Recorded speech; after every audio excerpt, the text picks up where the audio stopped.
भारत की तेज ग्रोथ में सबसे बड़ी बाधा अगर कोई है तो वो क्या होगी? हो सकता है आप करप्शन या पॉलिटिक्स और बेरोजगारी को इसके लिए जिम्मेदार ठहरा सकते हैं।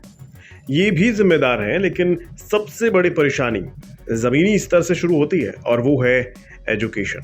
कैसे? चलिए समझते हैं। आप सोच रहे होंगे चुनावी माहौल के बीच आखिर क्यों हम बेरोजगारी जैसे मुद्दे उठा रहे हैं। दरअसल इंटरनेशनल लेबर ऑर्गेनाइजेशन यानी ILO की एक रिपोर्ट सामने आई है। इस रिपोर्ट में भारत के अंदर रोजगार के हाल को लेकर कई चौंकाने वाले खुलासे हुए हैं। इसमें सबसे बड़ी बात जो सामने आई है वो ये कि देश में कुल बेरोजगारों में से 83% बेरोजगार युवा आबादी है। चलिए समझते हैं ये पूरा मामला क्या है। ILO ने इंस्टीट्यूट ऑफ ह्यूमन डेवलपमेंट यानी IHD के साथ मिलकर इंडिया एम्प्लॉयमेंट रिपोर्ट 2024 पब्लिश की है। इसके हिसाब से अगर भारत में 100 लोग बेरोजगार हैं तो उनमें से 83 लोग युवा हैं। इसमें भी ज्यादातर युवा शिक्षित लोग हैं।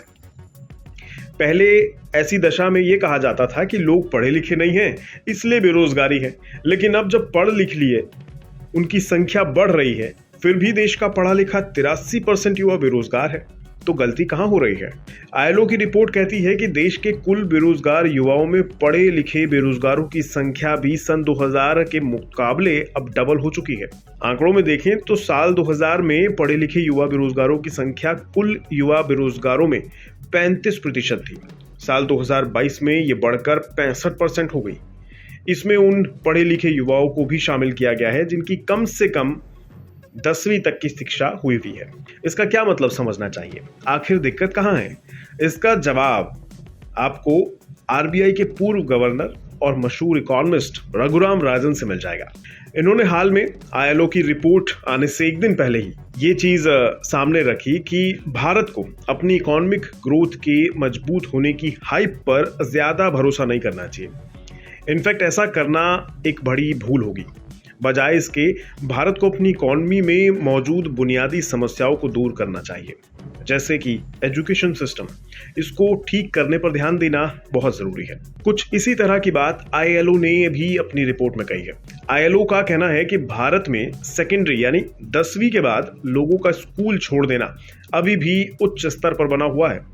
खास करके गरीब राज्यों में या समाज के हाशिए पर रहने वाले लोगों के बीच में इसका ट्रेंड ज्यादा देखने को मिलता है। वहीं हायर एजुकेशन के मामले में देश के अंदर काफी दाखिले होते हैं, लेकिन इन जगहों पर शिक्षा का स्तर चिंताजनक स्थिति पर बना हुआ है। स्कूल से लेकर हायर एजुकेशन लेवल तक भारत में बच्चों के बीच सीखने की क्षमता कम है। एक और समस्या भी है।